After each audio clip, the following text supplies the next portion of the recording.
Nanti bantuan beli rumah, buat pertama kalinya mereka yang beli rumah akan diberi insentif sebanyak RM1,4,000 per entry, akan diberi keutamaan kepada rumah mampu milik Johor.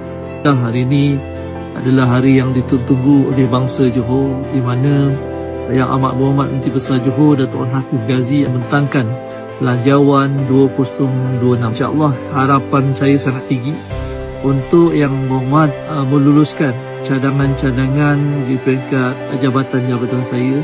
Johor datang zem, tanah tumpahnya darahku. Aku laungkan suara generasi aku yang baru. Kita kekal semangat untuk negara kita kukuh. Ayo Johor, luaskan kuasamu. Hari ini kita lihat satu perpaduan, satu jalinan berbilang kaum hidup aku dengan aman. Bahagia sejahtera Johor aku selamanya. Harapan Johor Darul Ta'zim hingga sampai bila-bila. Aku lakukan ini kerana mu.